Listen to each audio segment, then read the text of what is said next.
ಸಿದ್ದರಾಮಯ್ಯ ಅವರು ಮನಸ್ಸು ಮಾಡಿ ಸಿಎಂ ಸ್ಥಾನವನ್ನು ಬಿಟ್ಕೊಂಡು ಕೊಡಬೇಕು ಅನ್ನುವಂತ ಡಿ.ಕೆ. ಶಿವಕುಮಾರ್ ಸಂದರ್ಭದಲ್ಲಿ ಸಿಎಂ ಸ್ಥಾನವನ್ನ ಬಿಟ್ಕೊಂಡು ಕೊಡಬೇಕು ಅಂತ ಬಿಟ್ಕೊಡ್ಬೇಕು.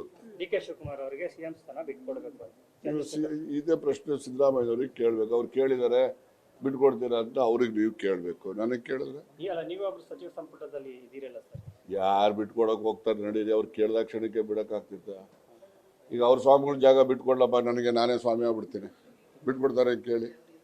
ಸುಮ್ಮನೆ ಅವೆಲ್ಲ ಆಗೋವಂಥದ್ದು ಹೇಳಿದ್ರೆ ನಡೀತದೆ. ಆಗದಿರೋ ಈಗ ಸ್ವಾಮಿಗಳು ನಾಳೆಯಿಂದ ನಾನು ಬೇಕಾದ್ರೆ ಕಾವಿ ಬಟ್ಟೆ ಹಾಕೊಂಡು ತಂದು ಬಿಟ್ಕೊಡ್ತಾರಾ? ಅವರು ಬಿಟ್ಕೊಡಲ್ಲ, ಇವರು ಬಿಟ್ಕೊಡಲ್ಲ. ನಡೀರಿ.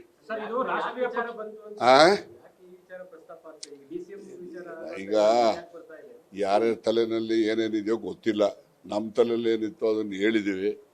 ಅದರಿಂದ ಅವರು ಸ್ವಾಮಿಗಳು ಯಾವ ಉದ್ದೇಶದಿಂದ ಹೇಳಿದ್ದಾರೆ ಅಂತಲೂ ಗೊತ್ತಿಲ್ಲ. ಸದುದ್ದೇಶ ಇದೆಯೋ ದುರುದ್ದೇಶ ಇದೆಯೋ ಅದು ನನಗೆ ಗೊತ್ತಿಲ್ಲ.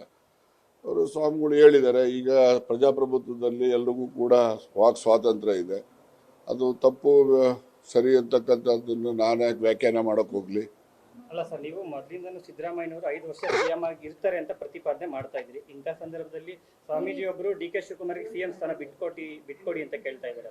ಕೇಳಿದ್ದಾರೆ ಅಂದ್ರೆ ಅವ್ರು ಯಾವ ಅರ್ಥದಲ್ಲಿ ಹೇಳಿದ್ದಾರೆ ಅಂತ ನನಗೆ ಗೊತ್ತಿಲ್ಲಪ್ಪ. ಸರ್, ಬಹಿರಂಗ ವೇದಿಕೆಯಲ್ಲಿ ಕಾರ್ಯಕ್ರಮಗಳಲ್ಲಿ ಈ ರೀತಿ ಸಿಎಂ ಇದ್ದ ಸಂದರ್ಭದಲ್ಲಿ ಸಿಎಂ ಸ್ಥಾನ ಬಿಟ್ಕೊಂಡು ಕೊಡಿ, ಆಯ್ತು ಬಿಟ್ಕೊಂಡು ಕೊಡಿ ಅಂತ ಅವ್ರು ಕೇಳಿದ್ದಾರೆ. ಪ್ರಜಾಪ್ರಭುತ್ವದಲ್ಲಿ ವಾಕ್ ಸ್ವಾತಂತ್ರ್ಯ ಇದೆ. ಅವ್ರು ಹೇಳಿರ್ತಕ್ಕಂಥದ್ದು ಸರಿ ತಪ್ಪು ಅನ್ನೋದನ್ನ ನಾನು ವ್ಯಾಖ್ಯಾನ ಮಾಡಕ್ ಹೋಗೋದಿಲ್ಲ. ಯಾರೋ ಒಂದು ಉದಾಹರಣೆ ದೇಶದಲ್ಲಿ ಎಲ್ಲನ ಇದೆಯಾ? ಅಧಿಕಾರ ಬಿಟ್ಟು ಇನ್ನೊಬ್ಬರು ಬಾರಪ್ಪ ಕೂತ್ಕೊಂತ ಹೇಳಿದಂಥದ್ದು ಯಾವ್ದಾನ ಒಂದೇ ಒಂದು ದೇಶದಲ್ಲಿ ಒಂದು ಉದಾಹರಣೆ ಇದ್ರೆ ಹೇಳಿ. ನೋಡಿ ಅಂತ ದೊಡ್ಡ ಇದು ನೋಡಿ. ಅದ್ರಲ್ಲಿ ನೋಡಿದ್ರೆ ಸೋನಿಯಾ ಗಾಂಧಿ ಒಬ್ಬರೇನೆ ನಾನು ಪ್ರಧಾನಮಂತ್ರಿ ಬೇಡ ಅಂತೇಳಿ ಮನಮೋಹನ್ ಸಿಂಗ್ ಮಾಡಿದ್ದಂಥದ್ದು ಗೊತ್ತಾಯ್ತು. ಅದರಿಂದ ಬೇರೆ ಯಾರು ಬಿಟ್ಕೊಟ್ರು.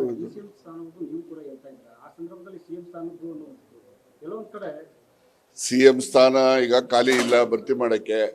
DCM ಸ್ಥಾನಗಳು ಖಾಲಿ ಇವೆ, ಅದನ್ನ ಭರ್ತಿ ಮಾಡಿ ಅಂತ ಹೇಳಿದೀವಿ ಅಷ್ಟೇ. ಈಗ ಹೇಳ್ತೀನಿ, ಹೈಕಮಾಂಡ್ಗೂ ಹೇಳ್ತೀನಿ, ಎಲ್ಲಾ ಕಡೆನೂ ಹೇಳ್ತೀನಿ. ತಪ್ಪೇನು ಹೇಳಿದ್ರೆ ನನಗೇನು ಡಿ.ಕೆ. ಶಿವಕುಮಾರ್ ಹೇಳ್ದಂಗೆ ನಾವು ನಡ್ಕೋಬೇಕು ಅಂತ ಏನಿಲ್ಲ. ನಮಗೆ ಸ್ವಂತ ಬುದ್ಧಿ ಇದೆ. ನಾನು ಲಾ ಗ್ರಾಜುಯೇಟ್ ಇದ್ದೀನಿ. ನನಗೇನು ಬುದ್ಧಿ ಬರ್ತಿತ್ತು ಆ ಬುದ್ಧಿ ಅಂತ ನಾನು ಕೆಲಸ ಮಾಡ್ತೀನಿ, ಮಾತು ಹೇಳ್ತೀನಿ. ಆಯ್ತು, ಪ್ರಚಾರಕ್ಕೋಸ್ಕರನೇ ಹೇಳ್ತಾರೆ ಅಂತ ಅವ್ರು ಹೇಳ್ಕೊಂಡ್ಲಿ ಬಿಡಿ. ನನಗೇನು, ನನಗೀಗ ನಾನೇ ನಿಮ್ಮನ್ನು ಹುಡ್ಕೊಂಬಂದಿಲ್ಲ, ನೀವೇ ಬಂದಿದ್ದೀರಿ. ನೀವು ಬಂದಾಗ ನನ್ನ ಮನಸ್ಸಲ್ಲಿ ಏನು ಭಾವನೆ ಇದೆ ಹೇಳಿದ್ದೀನಿ. ಅದು ತಪ್ಪು ಸರಿ ಅಂತಕ್ಕಂಥದ್ದನ್ನು ಅವ್ರು ಯಾವ ರೀತಿ ಬೇಕಾದ್ರೂ ಅರ್ಥ ಮಾಡ್ಕೊಂಡ್ಲಿ. ನಂದೇನು ಅಡ್ಡಿ ಇಲ್ಲ ಅದಕ್ಕೆ. ನಾನು ಕೇಳಿದ್ದೋ ನಾನು ನನ್ನೆಲ್ಲ ಹೇಳಿದ್ದು. ನಾನು ಸಿದ್ದರಾಮಯ್ಯನವರು ಮುಖ್ಯಮಂತ್ರಿಯ ಅವರ ಆಯ್ಕೆ ಸಂದರ್ಭದಲ್ಲಿ ಹೈಕಮಾಂಡ್ನ KC ವೇಣುಗೋಪಾಲ್ ಹೇಳಿದ್ದು. ಏನು ಹೇಳಿದ್ರು? ಮೊದಲನೇದು, Siddaramaiah will be the chief minister of Karnataka, DK. Shivakumar will be the lone DCM. And then third point ಏನು ಹೇಳಿದ್ರು? Next parliament up to the next parliament elections he will continue as the president ಅಂತ ಹೇಳಿದ್ರು. 3 ಅಷ್ಟೇ ಅವ್ರು ಹೇಳಿದ್ದನ್ನು ಅವ್ರಿಗೆ ನೆನಪಿಸಿದ್ದೀನಿ, ನಂದೇನಲ್ಲ ಅದು. ಮಾಡ್ಲಿ, ಮಾಡ್ಬೇಕು. ಯಾರೇ ಹೇಳಿದ್ರು ಏನಂತ? ಕೆಪಿಸಿಸಿ ಅಧ್ಯಕ್ಷ ಸ್ಥಾನ ಮಾಡ್ಬಿಡ್ಲಿ, ಟೈಮ್ ವೇಸ್ಟ್ ಮಾಡ್ತಿದ್ದಾರೆ ಈಗ, ಮತ್ತೆ ಸುಮ್ಮನೆ ಹೇಳ್ಕೊಂಡು ಓಡಾಡ್ಕೊಂಡು ಅಂತ. ನೋಡಿ, ನಾನೇನ್ ಹೇಳ್ಬೇಕು ಅದು ಹೇಳಿದ್ದೀನಿ. ಕೇಳೋದು ಬಿಡೋದು ಹೈಕಮಾಂಡ್ ಅವರು ಸೇರಿದ್ದು, ಹೈಕಮಾಂಡ್ ಅವ್ರು ಮಾಡೋರು ತಾನೆ. ಲೋಕಸಭೆ ಚುನಾವಣೆ ಆಗ್ತಿದಂಗೆ ನಿನ್ನೆ ಕಾಂಗ್ರೆಸ್ ಶಾಸಕ ಚನ್ನಗಿರಿ ಶಾಸಕರು ಹೇಳ್ತಾರೆ ಸಿಎಂ ಸ್ಥಾನ ಬಿಟ್ಕೊಳ್ಳಿ, ಸ್ವಾಮೀಜಿ ಹೇಳಿದ್ದಾರೆ. ಯಾಕೆ ಸರ್ ಈ ಚರ್ಚೆ ಇದಕ್ಕಿದ್ದಂಗೆ ಮುನ್ನಡೆಗೆ ಬರ್ತಾ ಇದೆ? ಈಗ ಮುನ್ನಡೆ ಬರ್ತಾ ಇದೆ ಅಂತ ಹೇಳಿದ್ರೆ ನೀವು ಎಲ್ಲಾರ ಮುಂದೆ ಮೈಕ್ ಇಟ್ಕೊಂಡು ಹೋಗ್ತೀರಾ, ಅವ್ರವ್ರು ಹೇಳ್ತಾರೆ ಅಷ್ಟೇ. ನೀವ್ ಎಡ್ಕೊಂಡು ಹೋಗ್ತೀರಾ, ಶಬ್ದ ಬರಲ್ಲ ಅದು. ಅಲ್ಲ, ಇಡೀ ಮಾತಾಡೋದು ನಾವು ಇರೋದು ಹೇಳಿದೀನಿ ನಾನು.